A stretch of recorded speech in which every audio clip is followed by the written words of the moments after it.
Muy bien, mis hermanos. Entonces, bienvenidos a la sexta clase. Ya estamos a más de medio camino, ¿verdad? De nuevo, más de medio camino del curso completo. Son 10 clases en total. Espero que tengan presente las fechas, ¿verdad? Para el informe de lectura. Ya se avecina.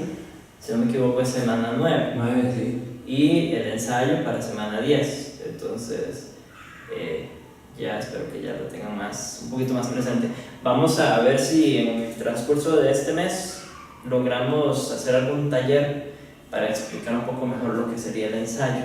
Entonces eso todavía lo tengo ahí en mente. Creo que es algo que puede servir no solo para este curso, sino incluso para, para cursos futuros. Sí. Podría ser una clase, digamos, como hoy, pero de eso, ¿no?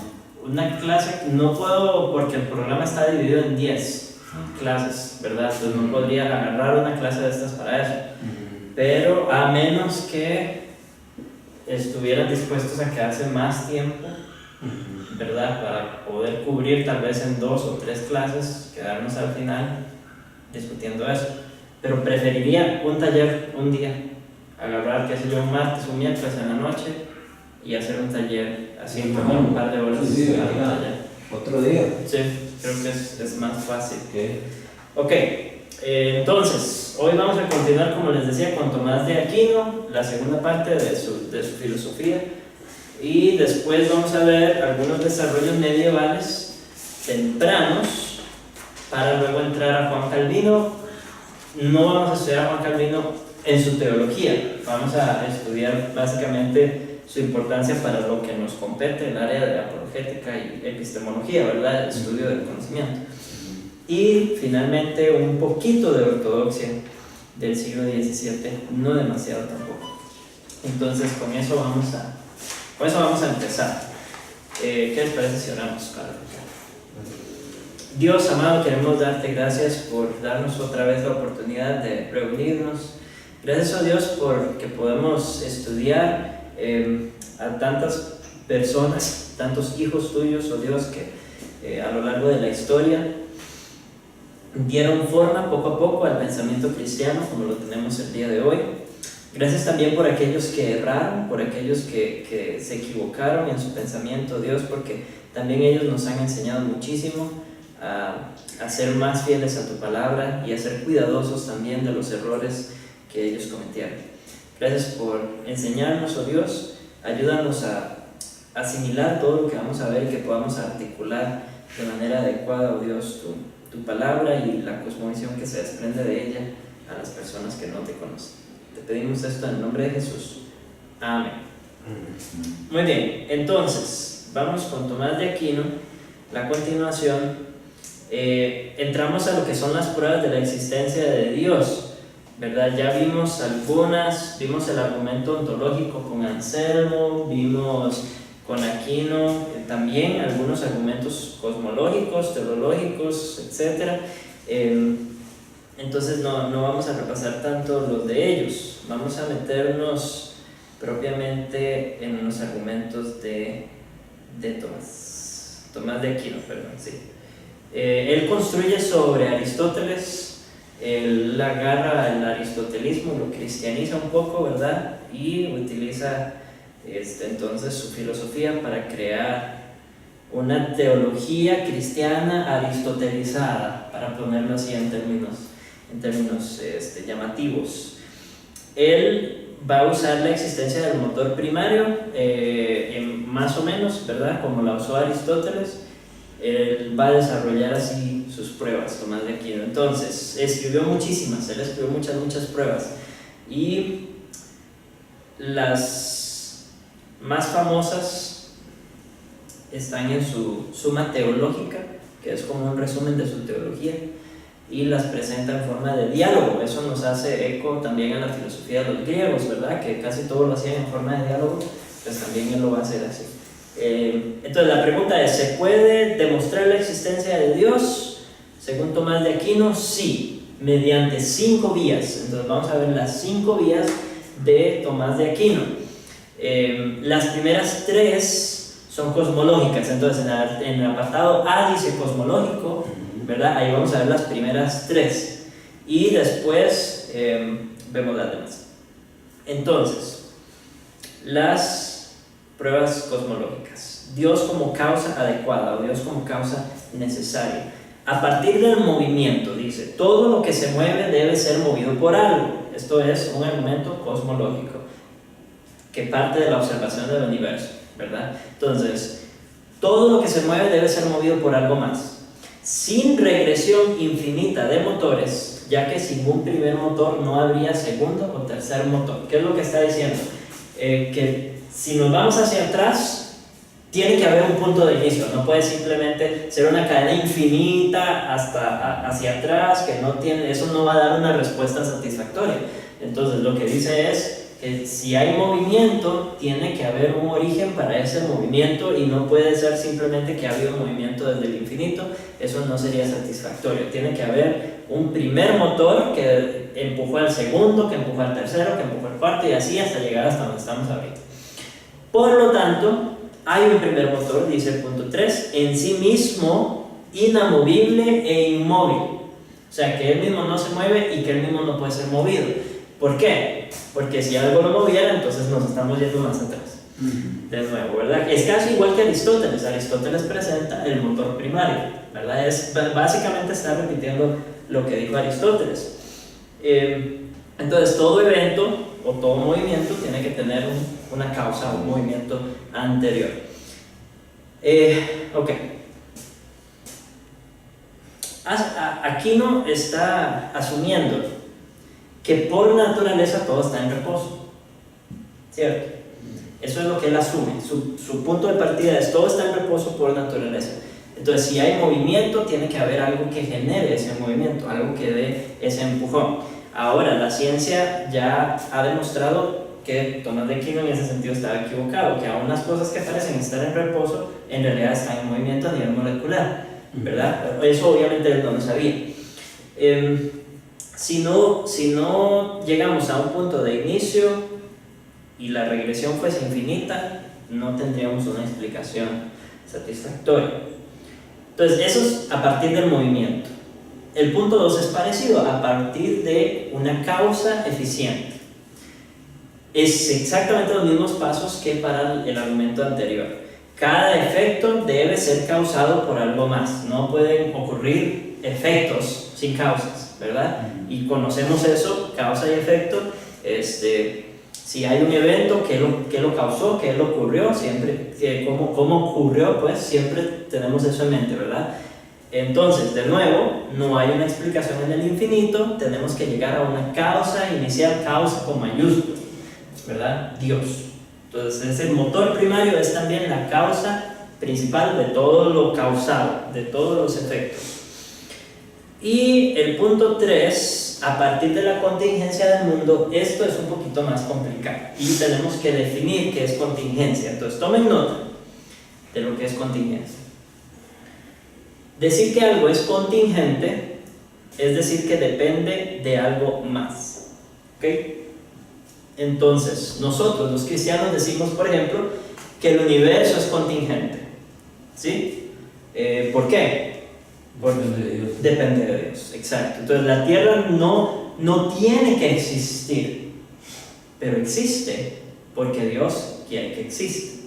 Entonces, la Tierra, el planeta, el universo es contingente, no tiene que existir, su existencia depende de algo más. El ateo, por el contrario, dice que el universo no es contingente, sino que es necesario. Y cuando utilizamos en filosofía la palabra necesario, nos referimos a que tiene que existir. Entonces, el ateo no ve el universo como algo contingente, lo ve como algo necesario. El cristiano dice, no, lo único necesario es Dios, lo demás es contingente. Dios tiene que existir, Dios no puede no existir, es necesario, ¿ok? El mundo no existe necesariamente, el mundo creado existe contingentemente. Entonces, ¿se entiende la diferencia entre contingente y necesario? Esos dos términos son tal vez no opuestos necesariamente, pero sí diferentes. Muy bien, entonces la prueba va así. Punto 1. Si el mundo... Ahora, esto es importante. Cuando Tomás de Aquino habla de el mundo, no está en su mente pensando en la distinción tradicional que nosotros tenemos ya en nuestra cabeza de el creador, ¿verdad? Dios, y la creación. Él no está pensando solo en la creación cuando dice el mundo. Él está pensando en todo lo que existe, incluyendo a Dios. Entonces, no es la distinción entre creación y criatura. Nosotros hoy usamos mundo y normalmente nos referimos a la creación. Pero aquí Tomás de Aquino no está haciendo esa distinción. Él está incluyendo a Dios, está incluyendo al creador y lo creado. Todo eso es en su cabeza el mundo. Entonces, dice, si el mundo entero es contingente, es decir, no es necesario que exista, podría no existir.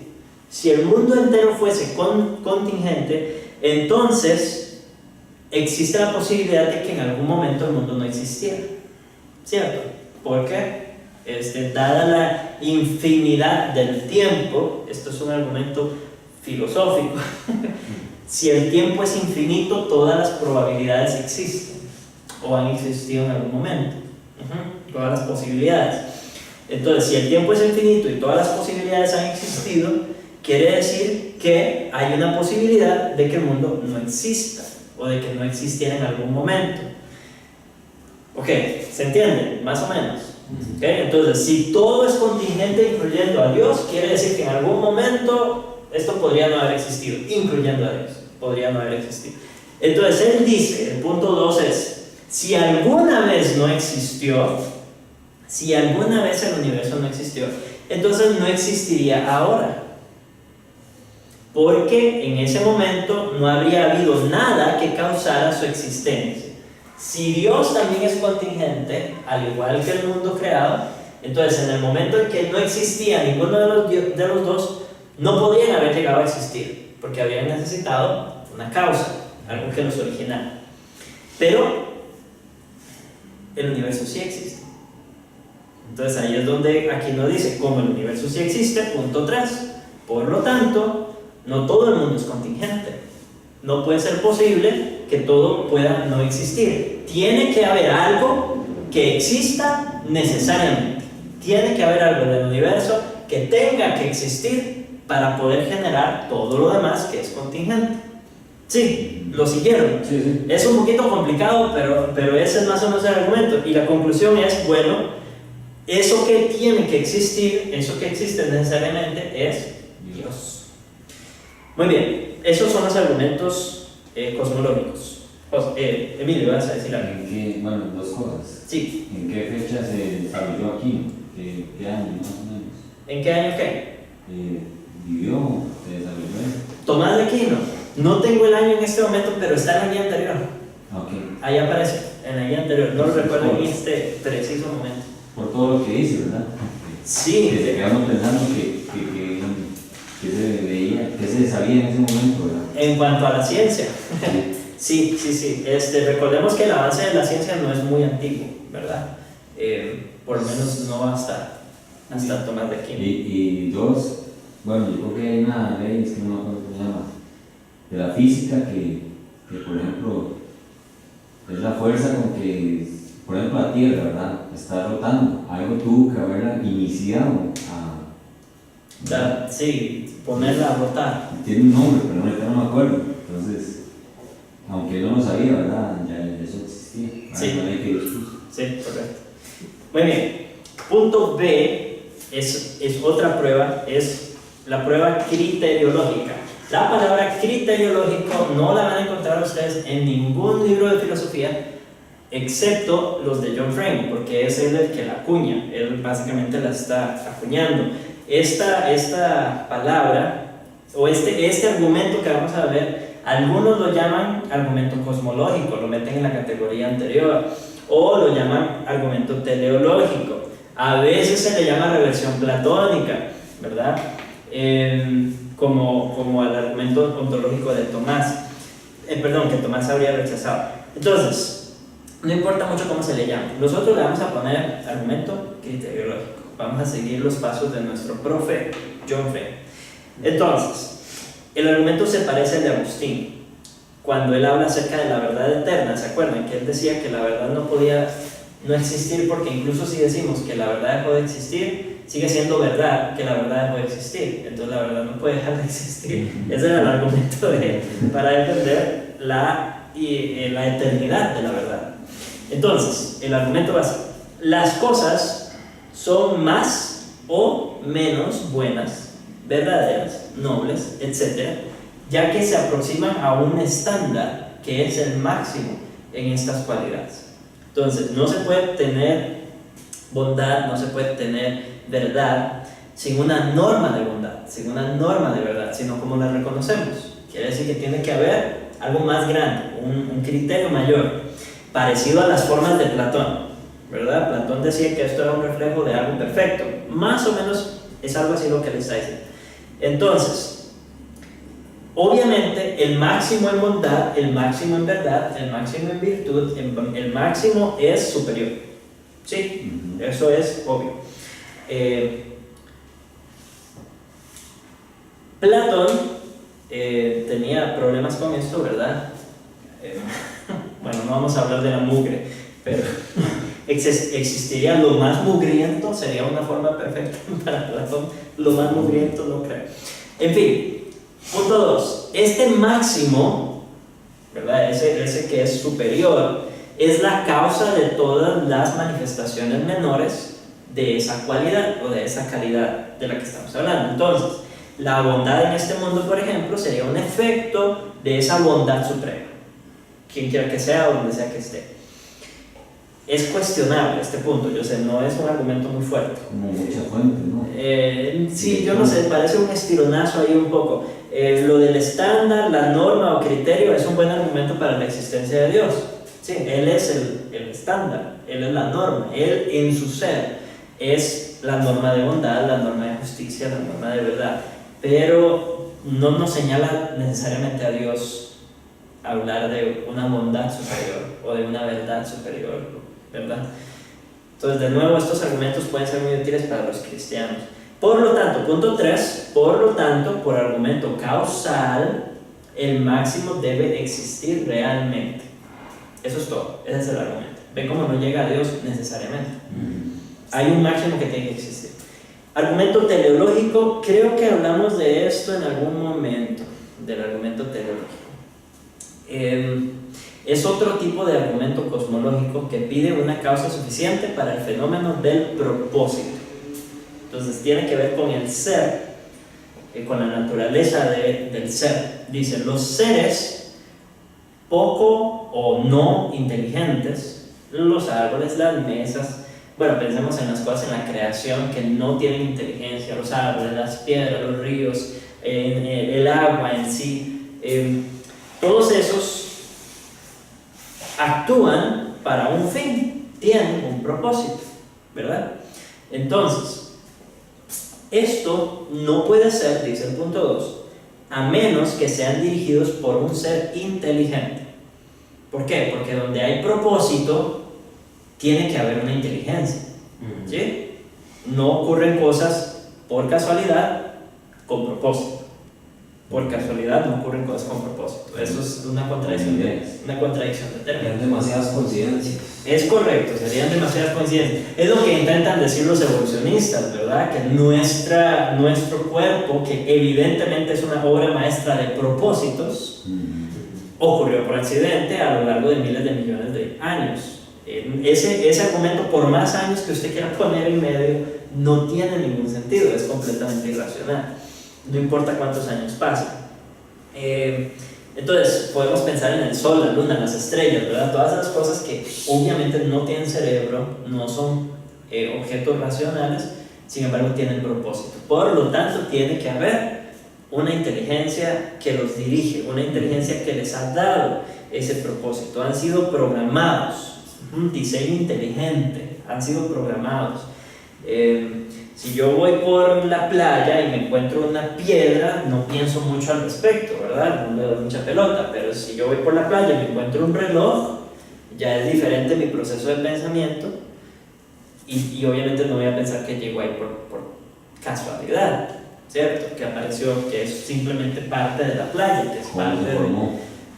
Ya hay algo que va más atrás. Tiene que haber un relojero detrás de ese reloj. No puede haber simplemente, no se pueden haber unido las piezas para marcar la hora con precisión y ajustarse de manera tan fina, especialmente los relojes analógicos, ¿verdad? Ok, entonces estos argumentos, sin embargo, dependen de la razón humana, si ustedes lo ven. Todos dependen de la razón humana. No hay mención de la fe. En ningún momento está mencionando aquí la fe. Sin embargo, sin la revelación de Dios, no podemos llegar a las mismas conclusiones. Lo que les decía antes, podemos llegar a concluir que sí. Ok, hay una inteligencia detrás de todo lo que tiene propósito. Pueden ser aliens.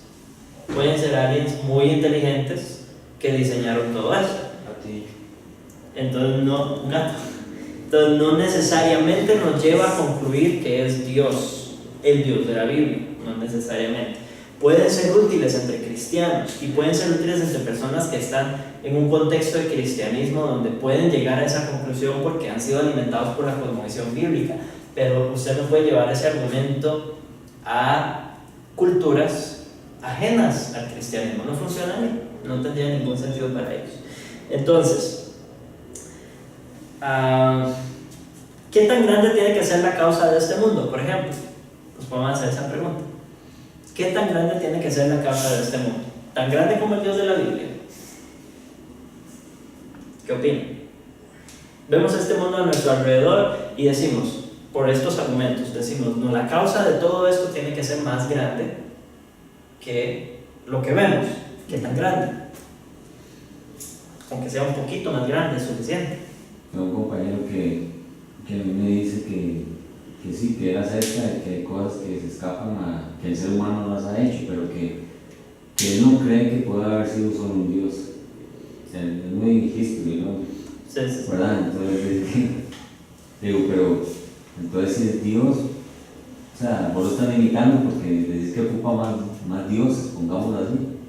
Entonces él me dice ese argumento, ¿verdad? No, yo sí creo que hay una fuerza superior, pero que son varios. Exactamente, ese es el punto. Ese es exactamente el punto. Usted puede concluir cualquier cosa que sea un poquito más grande que el mundo que vemos, ¿ya? Entonces el argumento es flaco en ese sentido. Para que sea el Dios de la Biblia, el Dios de la Biblia es enteramente otro. El Dios de la Biblia es absoluto. El Dios de la Biblia no es un poquito más grande que la creación, no, es inmensamente mayor. No se puede poner en palabras la grandeza de Dios comparada con su creación. Entonces, su creación simplemente nos da un chispazo de lo sabio y poderoso que es Él, pero no que Dios sea simplemente un poquito más grande que la creación para haberla creado. Es como que vio la puerta abierta, pero le dio miedo seguir y entrar y ver. Sí, yo no sé. Es como un introductorio, es que comenzaría uno pensando así, pero sí, pero se queda hasta ahí, o sea, sí. se queda ahí. Sí, exacto. Y de nuevo, hay que entenderlo. Él era cristiano, el cristianismo era muy popular, ¿verdad? Hablando de Tomás de Aquino. Era en la religión de la cultura en la que él se estaba moviendo, entonces tal vez era un argumento suficiente. Tal vez. Un paso, ¿verdad? Nada más. Sí. Un paso adelante. Algunos comentarios. Las pruebas presuponen el conocimiento unívoco de Dios, particularmente en los predicados: motor, causa, necesidad e inteligencia. A eso se reduce Dios, ¿verdad? Motor, causa, necesidad, inteligencia. El argumento criteriológico sugiere que Dios tiene propiedades de criatura en grado máximo. Este univocismo, entra en conflicto con el énfasis de Tomás en la analogía. Para Aristóteles, Dios es causa del mundo, no como un ser, no como su creador, ex nihilo. ¿Qué significa? Ex nihilo, ¿se acuerdan? De la nada. Ex nihilo significa de la nada. Entonces, no como su creador ex nihilo, sino simplemente como su principio subyacente. El mundo es eterno para Aristóteles. Tomás no distingue adecuadamente su concepto de causa del de Aristóteles y por lo tanto demuestra solo un Dios correlativo con el mundo, un Dios más pequeño. Muy bien, no vamos a leer los otros comentarios, ustedes los tienen. Viendo esa palabra, tiene que ver con nihilismo, entonces. O el nihilismo es como, o son diferentes. Tierra, sí, sí. Okay. Muy bien. Si es que la palabra y lo relacionan. Vamos a saltarnos estas partes de los comentarios, ¿okay? Para avanzar un poquito. Ustedes los pueden leer, ya comentamos bastante sobre lo que él está diciendo, pero ahí si quieren lo leen en el camino. Pasemos al punto 5, al numeral Romanos 5, otras enseñanzas. Entonces, con respecto a la Trinidad, tiene algunas inclinaciones sabelianas o patrispacianas, aunque sutiles. ¿Qué son esas inclinaciones sabelianas? Marquen el término. Sabeliano, patrispaciano son términos para investigar. ¿Okay?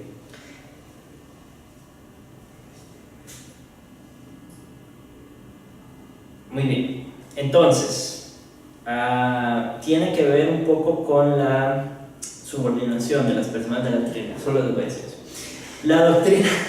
La doctrina de Tomás aquí no es lo suficientemente fuerte, creo, para hacer el uno y los muchos igualmente definitivos en la epistemología. Dios es ser y hay cierta tendencia hacia caracterizaciones subpersonales de Él y por lo tanto hacia concepciones de cadena del ser.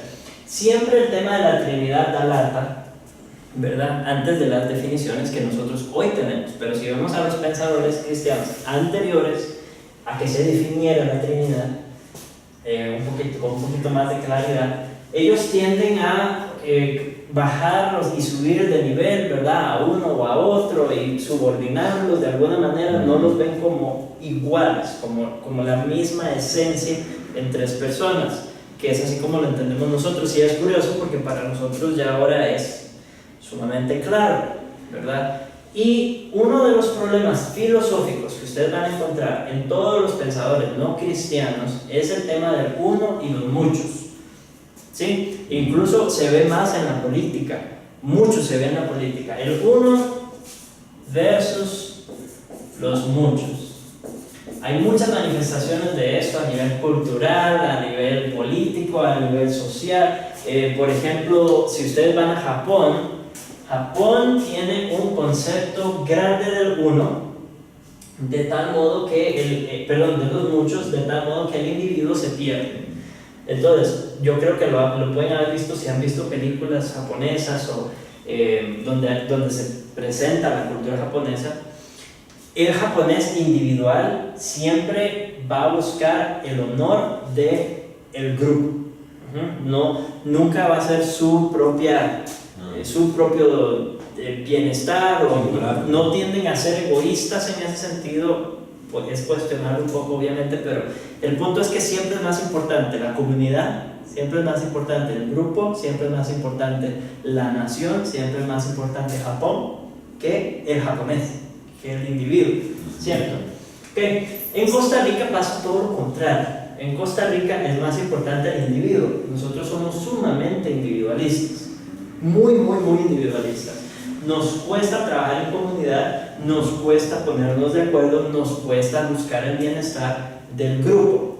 Y ante esa realidad tienen mucho atractivo las filosofías marxistas, que tienden a moverse hacia engrandecer a los muchos a costillas de los individuos, ¿verdad?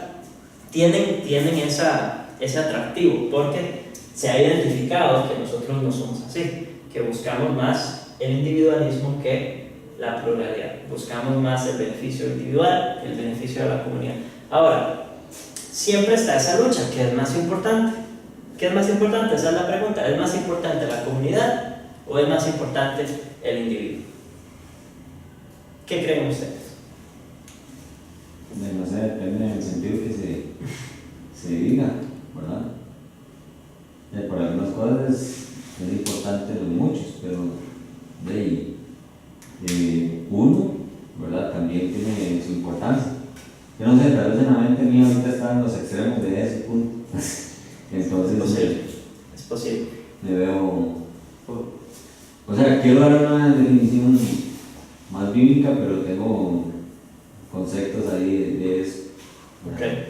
Bueno, yo diría, no sé, tal vez tratando de ver algo de lo que decía Jesús y hablando de amor, y era mucho de los otros, ¿verdad? Entonces, y no sé si el enfoque sería más, uno debería ser un poco más hacia afuera, ¿verdad? No tanto. Siempre hay una tendencia hacia el egoísmo, ¿verdad? Ajá. Que en la Biblia trata de atacar promoviendo buscar el bienestar de los demás. Entonces sí hay un sentido de comunidad, hay un sentido de pluralidad, pero la Biblia también nos dice que cada uno ha recibido dones, ¿verdad? Que debe poner al servicio de los demás. También nos dice que cada uno es piedra viva del templo, de la casa que Dios está edificando.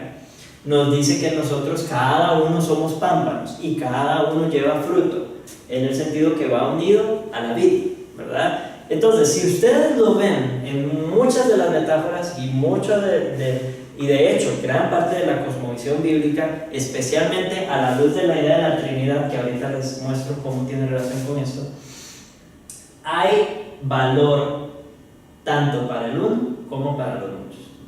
No se puede sacrificar al uno por los muchos. O sea, yo no pierdo mi identidad cuando entro a la iglesia, sigo siendo yo. Y tengo mis dones y tengo mi nombre, ¿verdad? Entonces, y mi Dios es Dios del pueblo del pacto, pero también es mi Dios, ¿verdad? Entonces, y esas dos cosas se manejan en la Biblia sin ninguna tensión. No hay ningún problema. El problema lo causamos nosotros. ¿Qué relación tiene la Trinidad con todo esto? Me está alejando un poco del tema. Pero la Trinidad es muchos y uno. Y nosotros, los seres humanos, somos creados a la imagen de Dios, de ese Dios trino, de ese Dios que es uno y muchos. Es uno y tres. Entonces, hay comunidad, hay pluralidad y a la vez hay unidad porque es un solo Dios en tres personas. ¿Cómo crea Dios al hombre? Dios crea al hombre a su imagen y semejanza, dice, ¿verdad? Génesis 1:27, y creó Dios al hombre a su imagen, a imagen de Dios lo creó, varón y hembra los creó, ¿verdad? Entonces crea al hombre reflejando su pluralidad y unidad en el vínculo matrimonial de hombre y mujer. Y de hecho en el matrimonio está claro a la luz de las escrituras que los dos serán una sola carne, pero el hombre tiene su rol y la mujer tiene su rol, no son iguales, no se pierde el masculino, o sea, no se pierde la masculinidad en el matrimonio, ni se pierde la feminidad en el matrimonio, se conservan, tienen su particularidad. Y lo mismo ocurre en la iglesia como portadora de la imagen de Dios restaurada, redimida, tiene que demostrar eso también, el valor del uno y el valor de los muchos. No hay tensión, o no debería haber tensión. Obviamente hay pecaminosidad tanto en la exaltación del uno como en la exaltación de los muchos. Hay pecaminosidad en ambos. Tendemos más a la exaltación del uno, ¿verdad? Pero hay pecaminosidad en los dos. Muy bien, entonces esa es la lucha entre el uno y los muchos del que habla ese punto A. Y el problema es que en esta línea de Tomás de Aquino, él confunde a las personas de la Trinidad, les da grados, ¿verdad? No es muy claro en cuanto a si son un solo Dios en tres personas, y se crea un reflejo de la cadena del ser que vimos antes, que hay uno superior, posiblemente el Padre, y el Hijo luego le sigue, que no es igual que el Padre, y luego el Espíritu Santo le sigue, que no es igual que el Hijo, ni es igual que el Padre. Se crea una cadena del ser que no es bíblica, no existe una cadena del ser en la Trinidad. Muy bien, la predestinación. Tomás es fuerte predestinario. Algunos dicen que quizás hasta más que Calvino. Nada más lo voy a poner ahí. ¿Verdad? Su visión de la soberanía divina se ve debilitada por su aristotelismo, lamentablemente está manchada, ¿verdad? Y por su concepto un tanto mecánico de las operaciones divinas, particularmente en la gracia salvadora. Pero, sin embargo, es de alabar que sea predestinado. ¿Okay? El mal, la pregunta del mal. Tomás comparte algunos de los problemas de Agustín en esta área. Lo ven como el mal como una privación del ser, de nuevo, el hueco en la dona, ¿verdad? La idea de que hay una dona y el mal es simplemente ausencia de dona, el hueco en la dona. Siempre tienen problemas con el mal. Hay confusión de ética.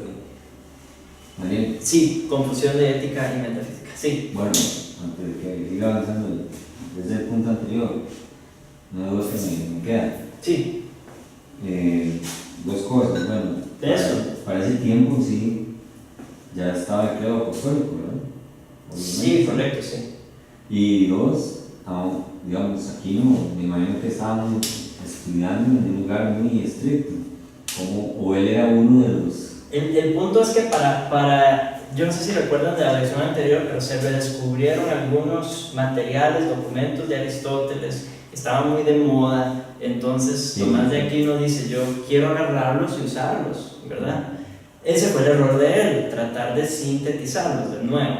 Él trató de sintetizar la filosofía que estaba de moda en ese momento. Entonces, y de ahí viene su error, de ahí proviene su error. El problema, volviendo al tema del mal, el problema es ver el mal como un problema del ser.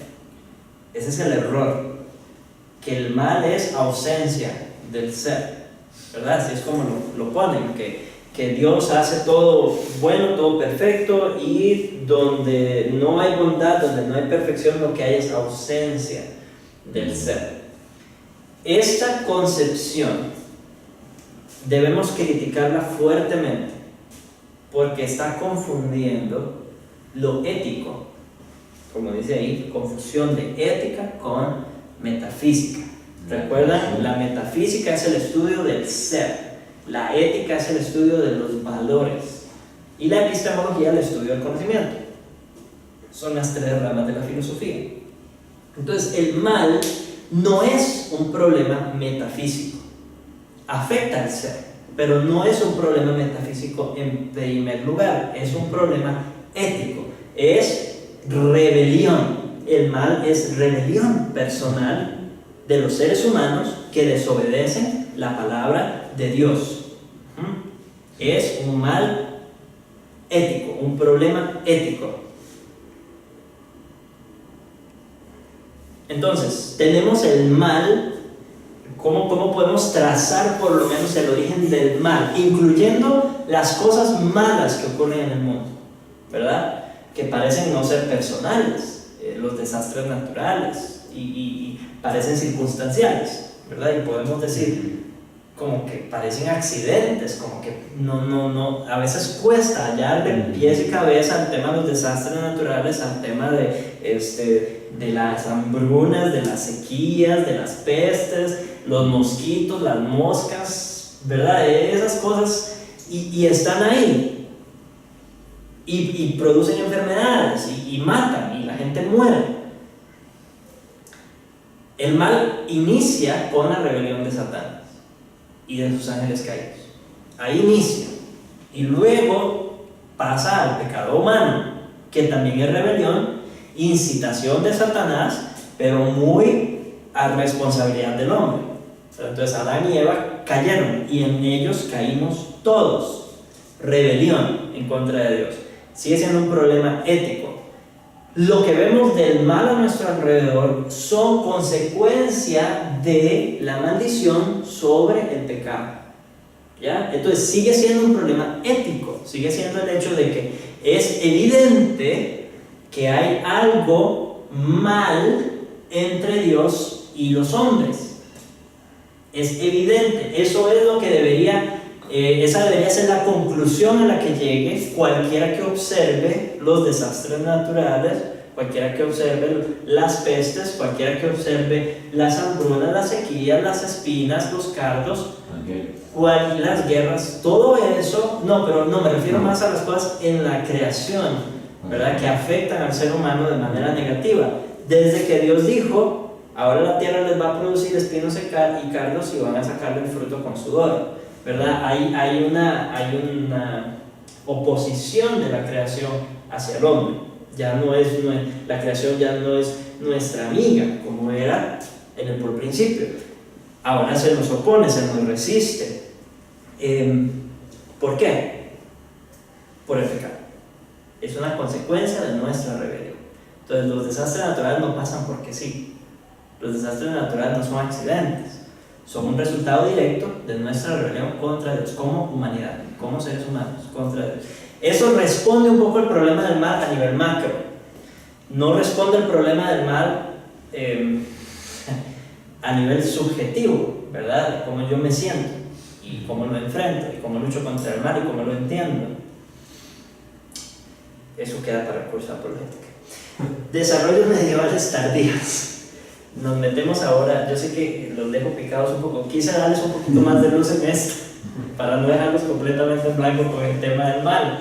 Es una pregunta muy común y va a salir constantemente y se las van a hacer a ustedes constantemente. Entonces tal vez esto de enfocarlo éticamente les ayude a conversar con un poquito más de propiedad acerca del mal en el mundo. Misticismo. El misticismo tiene una fuerte influencia neoplatónica y es la idea de recibir conocimiento especial de manera misteriosa. Esa es la idea detrás del misticismo, ¿verdad? El misticismo oriental es diferente, pero tiene mucho en común con el misticismo occidental. Lo común. Hay un proceso de razonamiento bastante fuerte en el misticismo, pero al final, para llegar a Dios, ¿qué es lo que dicen? Ponga su mente en blanco, deje de razonar, deje de pensar, ¿verdad? Olvide todo.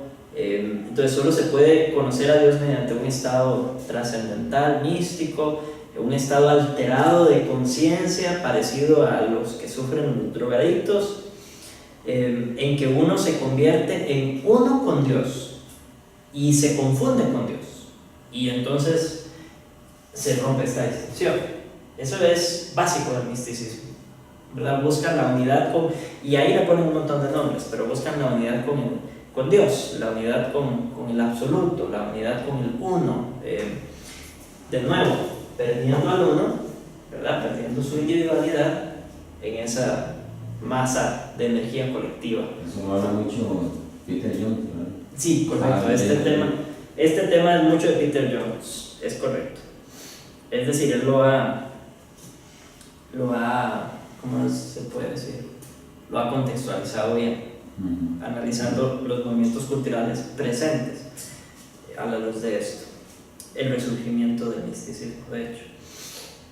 Entonces, no hay un discurso racional acerca de Dios, no se habla de Dios en términos racionales, sino que termina siendo uno el que se convierte en Dios. No lo llega a conocer, sino que uno se convierte en Dios, uno se convierte en parte de Dios. Esto no es, creo que no es necesario decirlo, pero no es razonamiento bíblico, no tiene nada que ver con la Biblia no lo presenta así de ninguna forma. Nosotros nunca podemos llegar a ser Dios. Sí nos podemos acercar a Dios mediante los medios de gracia, uno de ellos siendo su revelación a través de su palabra. Tenemos la oración, tenemos la reunión de los santos, el culto, la predicación de su palabra, la celebración de los sacramentos. Todos son procesos racionales, no son vacíos, no son de poner la mente en blanco. Tendencias irracionales, el punto 2. Tomás de Aquino confiaba en la razón. Juan Duns Scoto no tanto. Tiene un énfasis un poquito más voluntarista. ¿Qué quiere decir? Que la personalidad está dominada por la voluntad, no necesariamente por la razón. Es contrario a lo que piensan la mayoría de los filósofos. Entonces, de alguna manera es la voluntad la que domina y luego la razón le sigue. Eso es lo que pensaba Juan Scotto. Hay debate sobre eso hasta la fecha. Y no están tomando en cuenta una tercera categoría. Y como a Frey le gustan los triángulos, vamos a hacer otro triángulo. Yo creo que ya yo puedo empezar a decir que a mí también me gustan. He aprendido a verles el valor. Pero en fin, el punto es que ellos hablan de la voluntad, que tiene que ver con el hacer, ¿verdad? Las cosas que hago, las decisiones que tomo y cómo se manifiestan en acciones. Entonces, como que el ser puede ser dirigido por la voluntad o puede ser dirigido por la razón, que tiene que ver con los procesos del pensamiento y mi entendimiento, pero están dejando de lado una tercera parte. ¿Quién sabe cuál es? ¿Cuál es la tercera parte del ser humano? Que a los reformados no nos gusta hablar mucho de eso. ¿No es qué? A los reformados. Las emociones. Las emociones. ¿Sí? Las emociones.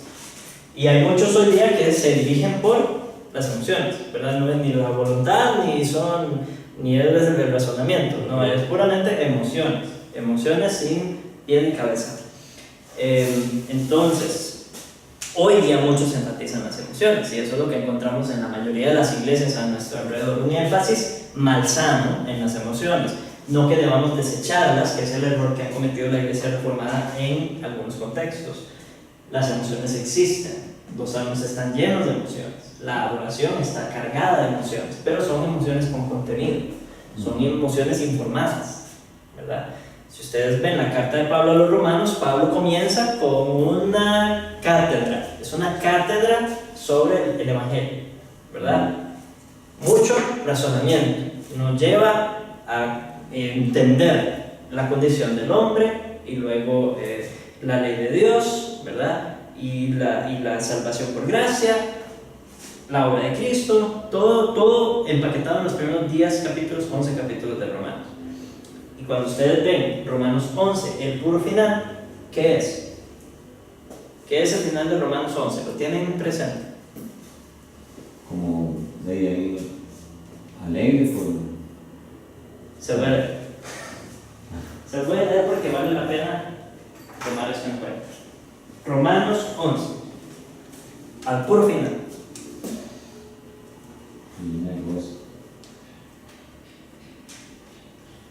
Entonces, Pablo ha venido hablando del Evangelio, trazando toda la teoría, ¿verdad? Dejándolo bien claro, explicaciones, ejemplos, etcétera, etcétera. Y en Romanos 11, al puro final, termina diciendo: oh profundidad de las riquezas y de la sabiduría y del conocimiento de Dios, cuán insondables son sus juicios e inescrutables sus caminos.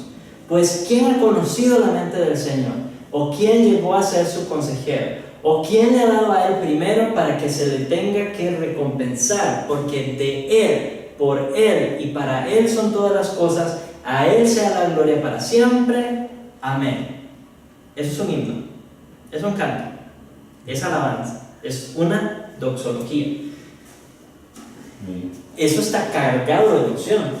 Entonces, ustedes no pueden leer eso sin sentir una emoción profunda de asombro, de alegría, ¿verdad? De reverencia ante todo lo que ha venido hablando en los capítulos anteriores. Entonces, hay conocimiento, hay razón, y las emociones son una respuesta adecuada y natural del ser humano. No podemos negarlas, no debemos negarlas, pero deben, al igual que todo, ser sometidas a la palabra de Dios.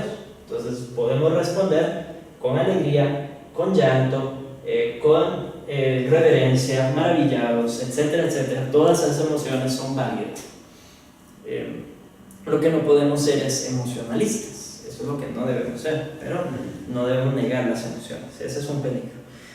Muy bien, entonces la voluntad no está determinada por el conocimiento, según Juan, ¿verdad? Él opta por hacer el bien o el mal ante ese conocimiento. Los que conocen el bien igual eligen pecar, ese es su argumento. Entonces dice, no es realmente el conocimiento el que le da el punto de partida, porque yo bien puedo pecar. aún sabiendo lo que está bien y lo que está mal. La voluntad es libre de toda determinación, eso es libre albedrío.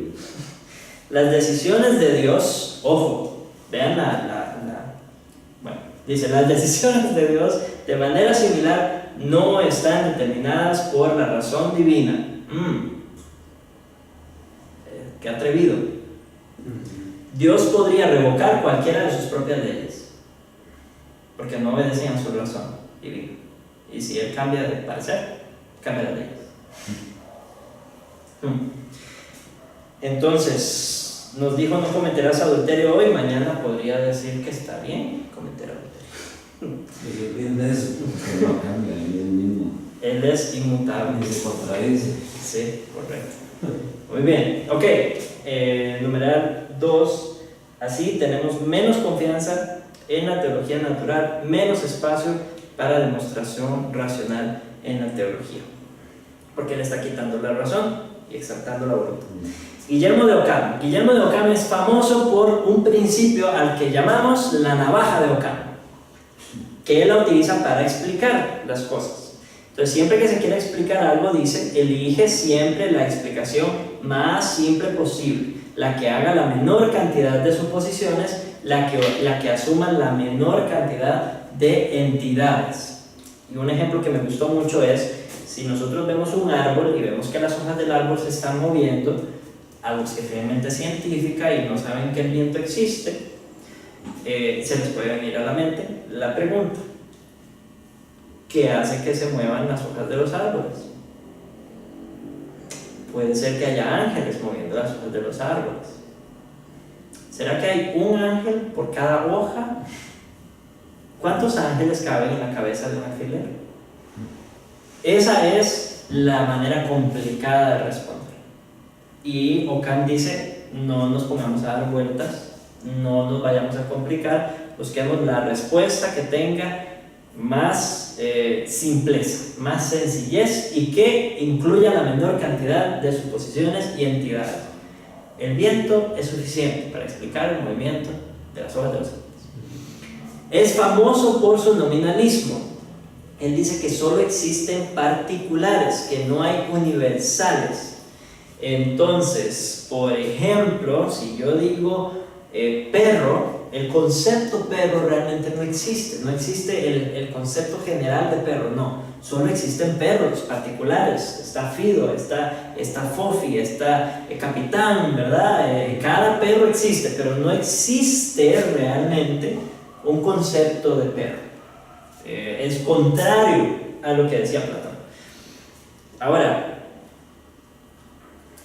para Platón era al revés, ¿verdad? Los que existían eran las formas, esas eran las reales y todo lo demás eran puros reflejos de él. Pero él está dando vuelta. Entonces, sí, perro como tal no existe. Existe canelo, existe pulgoso, existe manchita, pero el perro en sí no. La existencia de Dios, punto 3, no puede ser demostrada, aunque puede ser probada por la razón.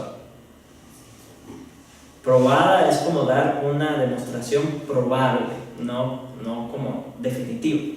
Entonces dice, no puede ser demostrada, que eso sería el definitivo, sino solamente probada por medio de la razón.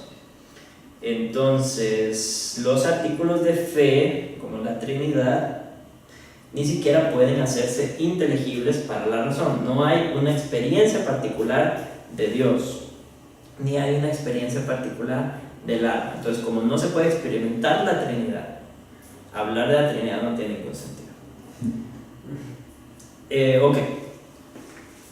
La autoridad de la iglesia no ayuda. La iglesia no es más que una colección de creyentes. Vean su nominalismo, ¿verdad? No existe iglesia como el concepto grande, no. Solo existe un montón de creyentes. Eso es lo que existe, un montón de creyentes. Solo los particulares. Las demandas papales carecen de fundamento. Bien por él. Por lo menos en eso no se equivocó. Las demandas papales carecen de fundamento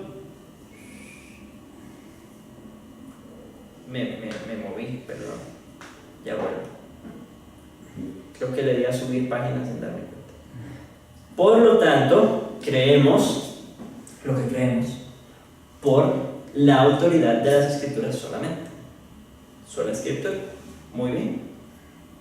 Lo que está implícito o explícito en la Escritura. Esto está súper bien, digamos. No está tan bien como llegó a esa conclusión, pero por lo menos sí reconoce el error de las demandas papales y sí dice que lo que creemos, lo creemos porque está en las Escrituras y las Escrituras tienen autoridad. Sola Escritura, sí. Bueno, me puedo pensar ahorita que en la época de la Reforma hizo a pie todo esto que venía anteriormente, tanto relativismo, ¿verdad? Juntó unas bases. Sí, montó unas bases bastante sólidas. claras, Por- bastante claras. Gracias a Dios. Y hoy nosotros las tenemos, gracias a Dios. Y Y hasta aquí, hasta la clase de hoy, porque ya hoy vemos un poco de reforma, pero hasta la clase de hoy, pónganse en los zapatos de todos los teólogos que había antes. No tenían lo que nosotros tenemos. La claridad y el desarrollo del pensamiento cristiano después de la reforma fue exagerado. Y los pobres que vivían antes, por eso no debemos ser demasiado crueles, ¿verdad? Hay que entender el contexto en el que estaban y pues sí, había un gran margen de error, había mucha posibilidad de equivocarse. Ahora no tenemos tantas cosas. Ok,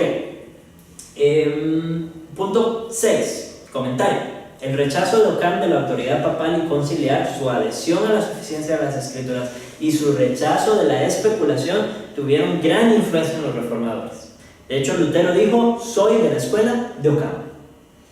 Sin embargo, el irracionalismo de la epistemología de Ockham no está justificado en las Escrituras. La noción de libre albedrío correlativa, o sea, para Dios también, con este irracionalismo hizo estragos con la doctrina del pecado y con la doctrina de la salvación. Compárense las tendencias en antropología y epistemología luteranas. Y de Van Til, lamentablemente este libro no está en español, no. La teoría cristiana del conocimiento. Yo quiero ver si en Clear nos ponemos a traducir tanto a Van Til como a Frame. Son dos autores que creo que deberían quedar para las iglesias. Tal vez nosotros no disfrutemos, pero podemos dejar el legado para los que vienen detrás. Muy bien, o los veamos ya viejitos, porque sí toma su buen rato. La Reforma entonces rechaza la posición de Ockham acerca del libre albedrío y por lo tanto queda mucho más abierta la gracia. La enseñanza de Ockham destruye la gracia un poco, la deforma. La Reforma también no solamente rechaza al Papa, no solamente rechaza a Platón, no solamente rechaza a Aristóteles, sino que abraza la Escritura y abraza la gracia de Dios en la salvación. Y como dice usted, monta unas definiciones mucho mejores, mucho más claras. Y de esta manera, con Ockham, vamos a entrar al periodo favorito de todos los reformados y lamentablemente solo vamos a ver 45 minutos de ese periodo. La Reforma. La Reforma protestante.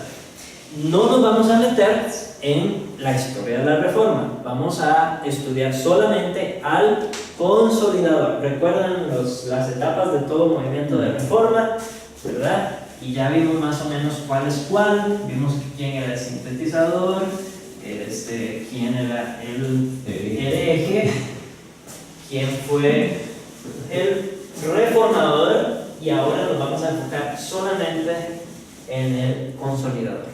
Nuestro muy amado hermano Juan Calvino, del año 1505 al año 1564. Importancia. Bueno, obviamente le edificó sobre las bases que montó Lutero. En cuanto a la gracia, Lutero fue muy enfático en cuanto a la adoración y la salvación por gracia. Esos fueron sus énfasis. Entonces, a Juan Calvino le toca la tarea de trazar la teología desde el principio, porque ya vimos, quedó destruida, no destruida, pero se le restó respeto a la teología que había antes, quedó completamente... pues sí, la destruyó, en realidad eso fue lo que pasó. Entonces, ahora Calvino tiene que venir y agarrar de cero y darle un cuerpo a la teología para las iglesias que están saliendo del proceso de reforma. Entonces vamos a ver solamente las contribuciones de Calvino para la filosofía cristiana. No vamos a ver todo lo que dijo, sobre todas las cosas que dijo, porque sería demasiado. Observaciones anteriores sobre Orígenes, Atanasio, Agustín, es necesario tenerlas esas un poco en mente. Al igual que Agustín, Calvino fue un gran consolidador de entendimientos de reforma. Calvino no era un filósofo ni apologista en el sentido tradicional.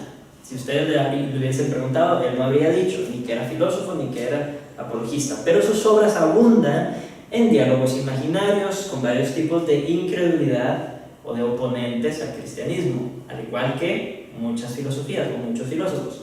Como tal, proporciona una base teológica indispensable para la apologética. Aquí no trataremos su teología general, sino solo algunos puntos apologéticos particularmente importantes. Juan Calvino tiene mente de filósofo. Cualquiera que lo haya leído llega a esa conclusión. Es evidente en sus escritos que él tiene mente de filósofo. Él entiende la importancia de desarrollar argumentos, ¿verdad? De explicar con claridad. Lamentablemente muchos reformadores modernos no se toman esa molestia, ¿verdad? Juan Calvino realmente se tomaba la molestia de desarrollar argumentos, de pensar con claridad, de poner por escrito lo que estaba pensando. Se ha perdido ese arte, incluso en nuestras iglesias reformadas. El conocimiento de Dios. Ahí dice comparar con nuestro bosquejo de la conferencia sobre ese tema. Esto es de la guía de Frame. No tenemos la conferencia, no tenemos ese bosquejo. Lo siento. Muy bien. La institución de Calvino no tiene una sección llamada la doctrina de Dios ¿verdad? No existe una sección así como tal, donde él trate de hablar de Dios y demostrar la existencia de Dios. Él no hace eso. Él da a Dios por sentado. Y él arranca con el conocimiento de Dios, no con una teología propia de Dios. Calvino cree que la existencia de Dios es obvia y es evidente para todos. Entonces por eso arranca así. Lo importante no es cómo nos aseguramos de que Dios existe. Él no se dedica a eso, sino a cómo vamos a lidiar con el Dios que sí existe. Esa es su preocupación. En la Biblia, de hecho la Biblia es así. La Biblia, que conocer a Dios no es algo intelectual, no es simplemente de ver y demostrar y saber que Dios existe o ver cómo nos aseguramos de que Dios existe. La Biblia no pierde tiempo en eso. En la Biblia conocer a Dios es más profundo. Conocer a Dios no es saber que Dios existe. Conocer a Dios es entrar en una relación de pacto con Dios. Eso es en la Biblia conocer a Dios. Una relación, bueno, he de decir que incluso aquellos que le aborrecen entran en una relación con Dios en el sentido de que hay una relación de enemistad, ¿verdad?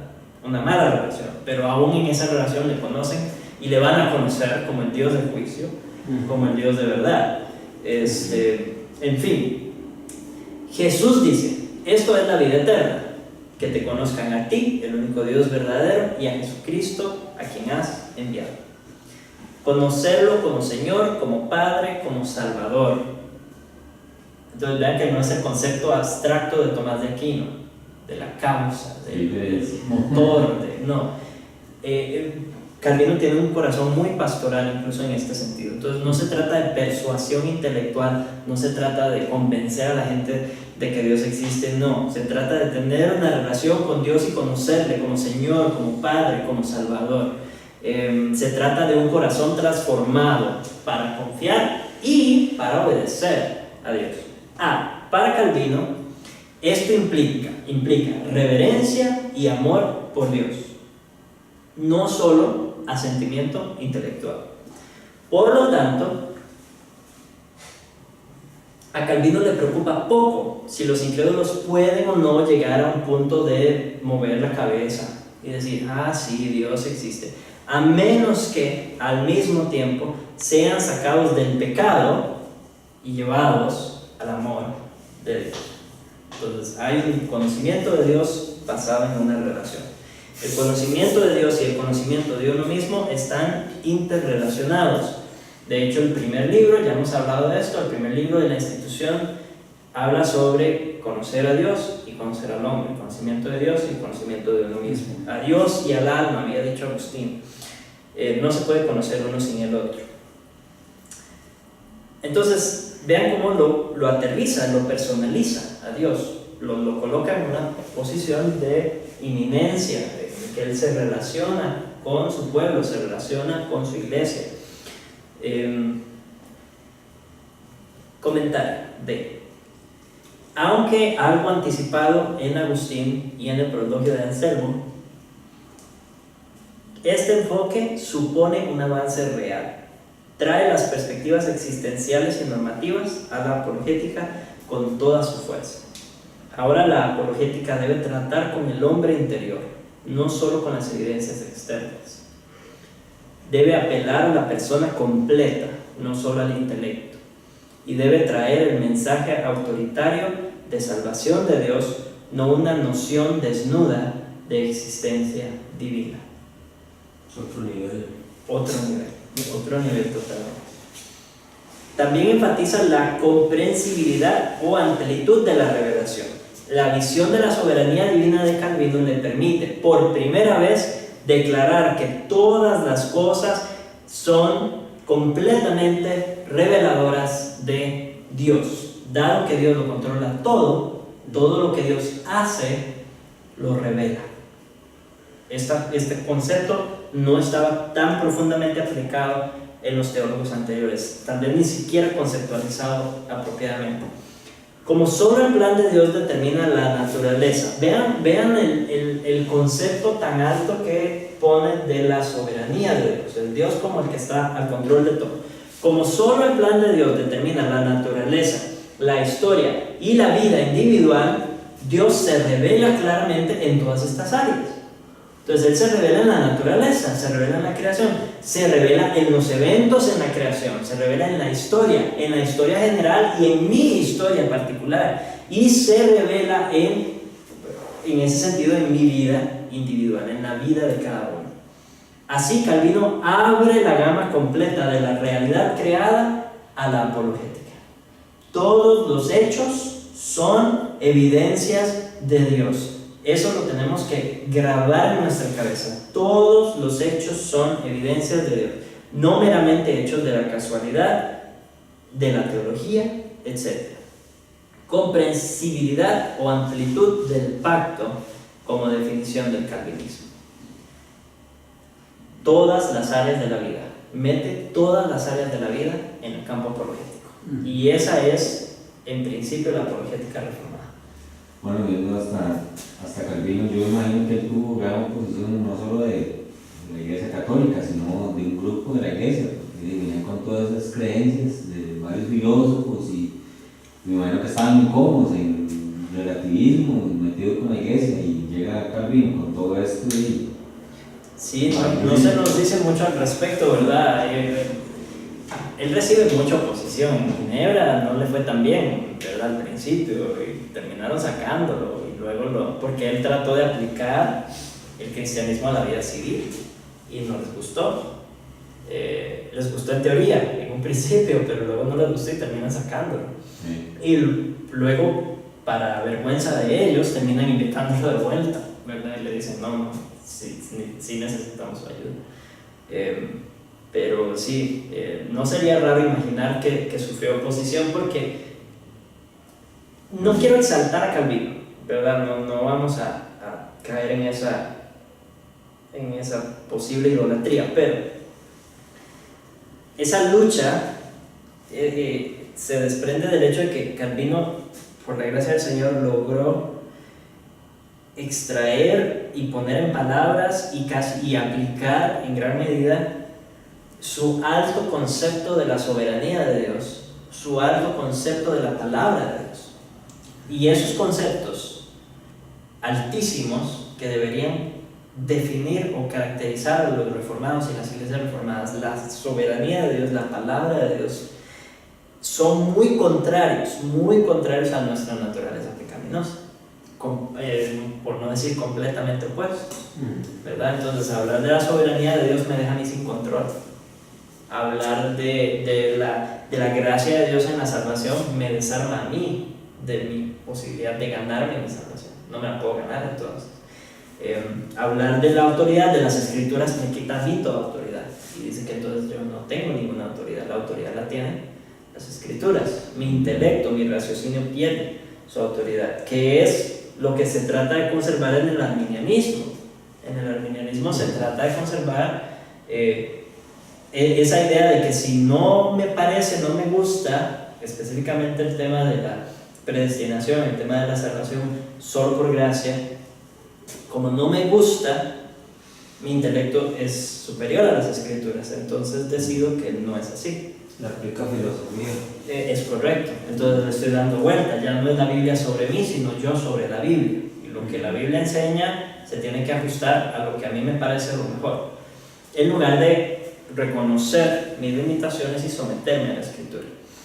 Entonces es obvio que Calvino recibía la oposición, así como las iglesias reformadas hoy no son las más populares, ¿verdad? No son las que la gente más busca, por eso mismo hay mucha oposición. Muy bien. También conocido por su doctrina de la depravación total, una de las doctrinas que él desarrolló también con mucha profundidad. Dado que la revelación es exhaustiva, o sea que lo abarca todo, el incrédulo es completamente responsable, no solo por su falta de asentimiento a las proposiciones reveladas, sino particularmente por su falta de adoración a Dios en todas las áreas de su vida. El incrédulo, sin embargo, rechaza por completo el testimonio de la creación, según Romanos 1, y no tiene poder en sí mismo para recibir la verdad. No quiere ni tampoco puede. Entonces, si él ha de ser convencido, que para Calvino y para nosotros en la apologética reformada debe ser lo mismo que convertido. Desde la perspectiva de Dios no se puede ser convencido o persuadido sin ser convertido. Entonces, para que eso ocurra, Dios debe obrar a través de su revelación especial, las escrituras y el testimonio y obra del Espíritu Santo. Las religiones y filosofías incrédulas, a pesar de que muestran inteligencia y comprensión de varios tipos derivados del sentido de la deidad, no muestran ningún conocimiento de Dios en el sentido definido anteriormente. En ese sentido, sus sistemas son estupidez y tontería. Ahí estamos citando a Calvino. Sí dijo que había mucha evidencia de la existencia de Dios. Él no niega que hay evidencia de la existencia de Dios, pero él dice que eso no es lo principal. El tema central no es la evidencia de la existencia de Dios. No es demostrarle a la gente que Dios existe. Ese no es el tema principal. Y la apologética reformada no es eso lo que busca. No busca un asentimiento, busca conversión. Las evidencias confirman la verdad. Ahí ese es el papel que tienen. Para el regenerado, las excelencias de las escrituras y las evidencias fuera de las escrituras sirven como ayudas secundarias para confirmar la fe. No son los detonadores de la fe, no son el evangelio. Las evidencias, tanto dentro de las escrituras, de la excelencia de las escrituras, como de la creación, simplemente confirman nuestra fe. Eso es, en resumen, lo que Calvino dijo acerca del conocimiento de Dios, la epistemología teológica. Es bien poquito lo que vimos de Calvino. Es todo lo que vamos a ver. Obviamente, seguimos recomendando su lectura. Ortodoxia del siglo XVII, y con esto vamos a terminar. Parece que tal vez terminemos rápido. Vamos a ver. Muy bien, los sucesores de Calvino en Ginebra son los escolásticos. A menudo se usa el término para un grupo medieval. Se utiliza, por ejemplo, para Aquino, para Ockham, para Spoto, que ya los vimos. A veces se habla de ellos como los escolásticos. Pero de los que estamos hablando ahorita, los que sucedieron a Calvino, ellos se enfocaron en la academia de la teología. Le dieron un enfoque académico a la teología. Calvino y Lutero sí eran académicos, eran eruditos, eran profesores, no vamos a decir que no lo eran, pero hablaban más como predicadores y como pastores. Pero después de ellos viene esta corriente de académicos, de gente que se sienta a pensar y a escribir y sí desarrollan el pensamiento cristiano, pero se empieza a tornar muy frío. Y de hecho hoy tenemos mucha literatura reformada que podría caer en esa categoría. La escolástica, entonces, conformada por Beza, Turretín, Botos, Ursino, incluso posreformada, buscan una versión académica de la teología de la Reforma, una versión academizada. Porque recuerden que a partir de aquí empiezan a fundarse seminarios, empiezan a crecer, ¿verdad?, la idea de la teología reformada a nivel académico. Regresan a Aristóteles en algunos casos y a Aquino también. Calvino nunca cita a Aristóteles, nunca cita a Aquino, nunca lo citó. No fueron transigentes con la reforma, no se dieron, seguían siendo reformados, pero tenían intereses diferentes a los de Lutero y Calvino. Ellos no tenían un corazón pastoral, era un corazón académico, que querían era escribir argumentos y entonces se vuelven un poquito más parecidos a Aristóteles y Aquino en ese sentido. Punto C, renovado énfasis en la teología natural. Punto D, multiplicación de distinciones lógicas, como el ordo salutis, por ejemplo, el orden de la salvación. Tiene valor, no quiero decir que no tiene valor, pero solo nace de esta motivación académica. No tiene una gran motivación pastoral, aunque tiene muchísimas aplicaciones pastorales y es bien rico en el pastoreo, pero su origen no es pastoral. Buscar el orden de los decretos de Dios, de sus actos de salvación, ¿verdad? Pensar en esas cosas un poco elevadas y tal vez no tan útiles. Ahí es el supralaxial. Por ejemplo, toda esa discusión, podemos pasar un curso entero hablando de eso y no sé qué tan edificante será. ¿Me explico? ¿Qué tan pastoral puede ser hablar de esas cosas? Entonces, es intelectualismo, es un movimiento intelectualista. Gran parte de la teología desde ese momento puede entenderse como una serie de revoluciones en contra de la escolástica, porque se fueron a un extremo. Fueron buenos pensadores, merecen respeto, pero debemos ir más allá de simplemente pensar, debemos ir más allá de simplemente crear argumentos y ser intelectuales, y es bien complicado decir eso desde el frente de una clase de seminario, porque los seminarios pueden tender a entenderse o incluso llegar a ser intelectualistas. No es eso lo que buscamos, aunque sí queremos pensar y queremos pensar profundamente, queremos desarrollar buenos argumentos, pero tenemos que ir más allá. Entonces viene el pietismo como una contraparte. Ahí tenemos a Spener, a Francke, a Zinzendorf, entre otros. La teología ortodoxa es en general, o sea, tienen teología ortodoxa en general. No eran herejes, no hay gente que eran herejes. Tienen las mismas creencias de los escolásticos. Entonces son reformados, igual que los escolásticos, pero descontentos con el énfasis intelectualista de la escolástica, buscan una relación vital con Dios. Y si ustedes han leído a los puritanos, pueden notar ese balance. Los puritanos logran agarrar la teología reformada y darle un matiz de relación con Dios, ¿verdad? Eso es lo que buscan hacer. Entonces su énfasis es la necesidad de la conversión individual y personal. Calvino pensaba que esto era muy importante. Atención a la vida espiritual interna, mi relación personal con Dios, mi relación con el Espíritu Santo. Un cambio concreto en el comportamiento como un fruto necesario de la salvación. Ojo, esto es importante.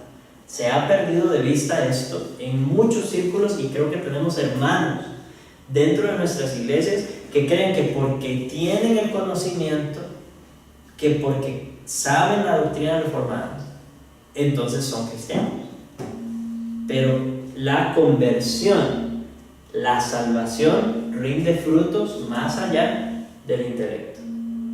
Hay frutos en la conducta, hay frutos en las emociones, hay frutos internos y externos, en todas las áreas del triángulo que dibujé hace un rato, ¿verdad? Tanto en nuestro conocimiento como en nuestro ser, nuestra voluntad y en nuestras emociones.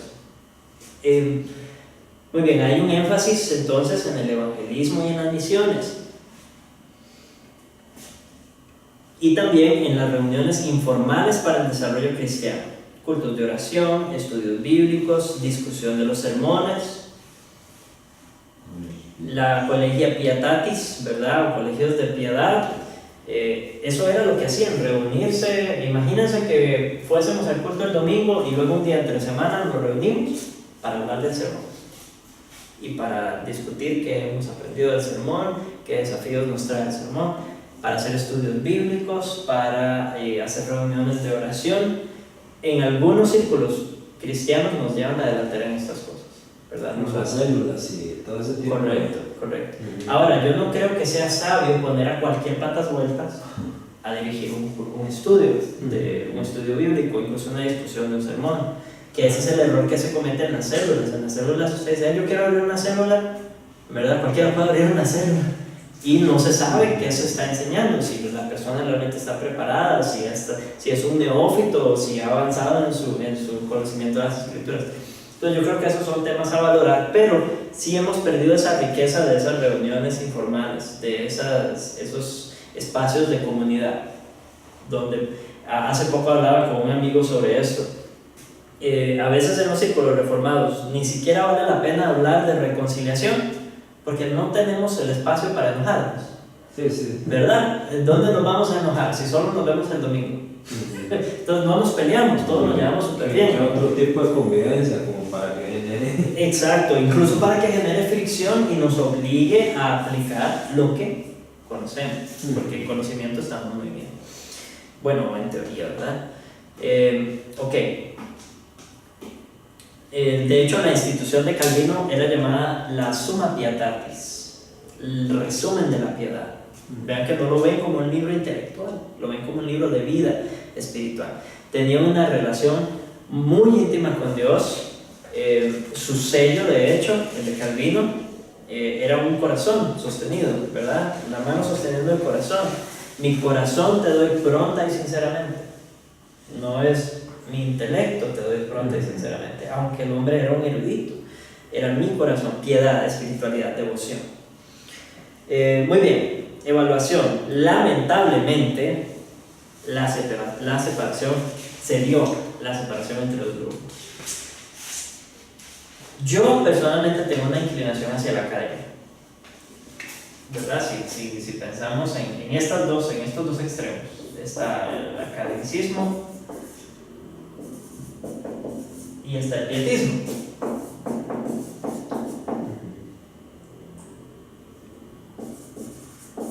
Entonces yo reconozco, yo sé que esta es mi tendencia, ¿verdad? Me gusta leer, me gusta estudiar, me gusta enseñar. Como profe casi que me es inevitable estar aquí, pero necesito buscar o enfocarme un poco.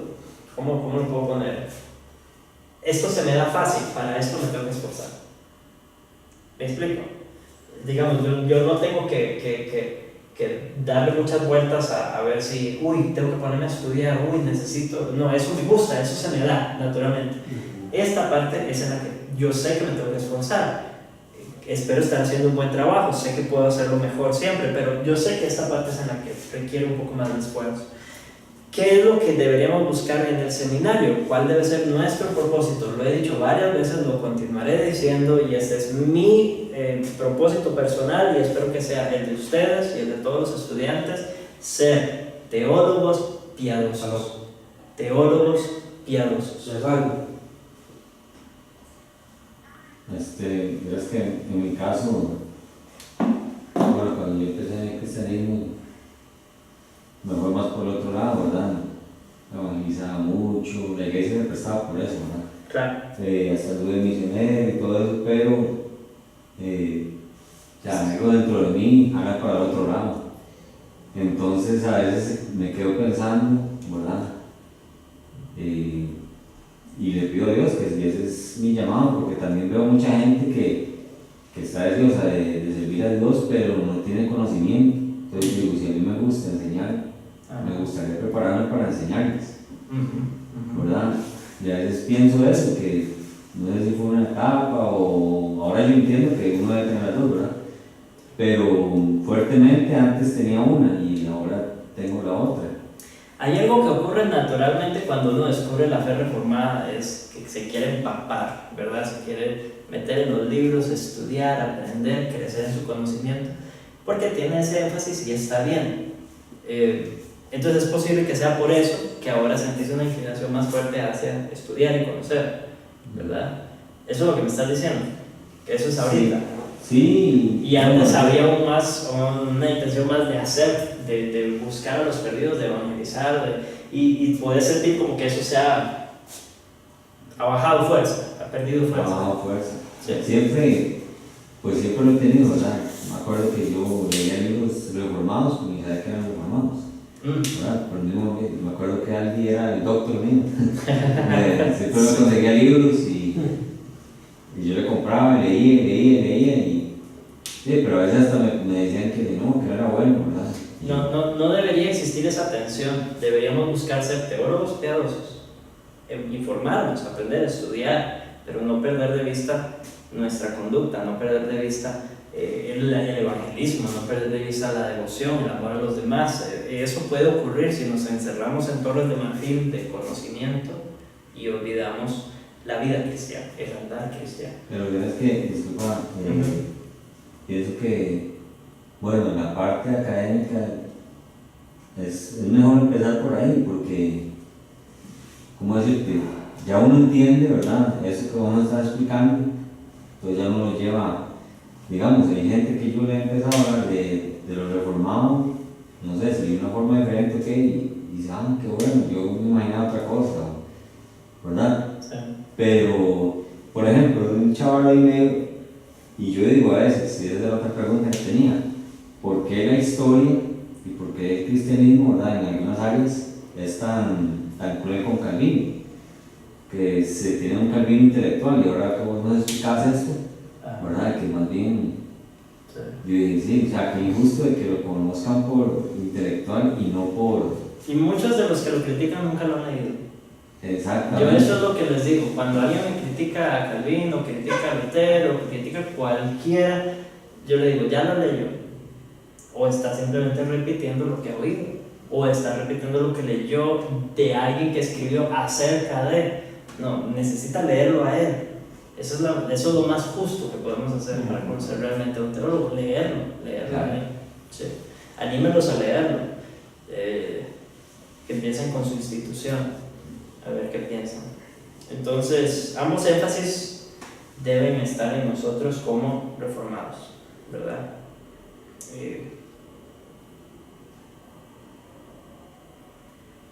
Muy bien.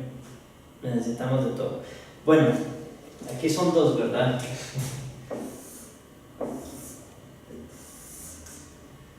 Aquí podríamos poner el énfasis situacional o el énfasis de acción, ¿verdad? De misiones, de mi papel en la sociedad, ¿verdad? Que es algo un poquito más público, un poquito más de armas tomar, de acción. Las tres áreas tienen que estar presentes en la vida del cristiano, las tres áreas. Recordemos que Jesús es profeta, ¿verdad?, que alimenta nuestro conocimiento. Jesús es sacerdote, que viene a reconciliarnos para que tengamos relación con Dios. Y Jesús es nuestro Rey, que nos dice cómo debemos actuar y vivir en este mundo. Entonces no se puede tener unas sin las otras. Oremos.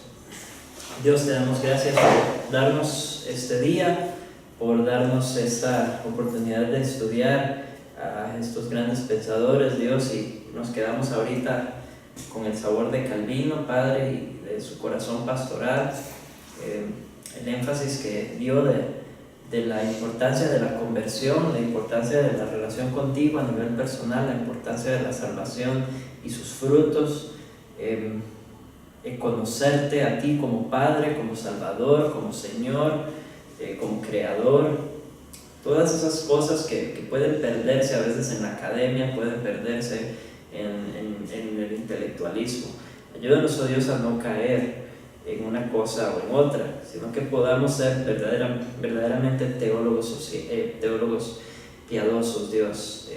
Ayúdanos, oh Padre Santo, a estudiar y a vivir en nuestra relación contigo lo que aprendemos, y también a expresarlo en el lugar donde nos has colocado socialmente, ya sea en nuestro trabajo, en nuestra comunidad, en nuestro país en general, oh Dios.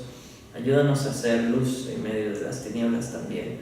Que todas estas áreas sean glorificadas para tu grandeza, oh Dios, para tu fama, para tu alabanza en nuestras vidas. Te lo pedimos en el nombre de Jesús, nuestro Rey, nuestro sacerdote, nuestro profeta por excelencia. Amén.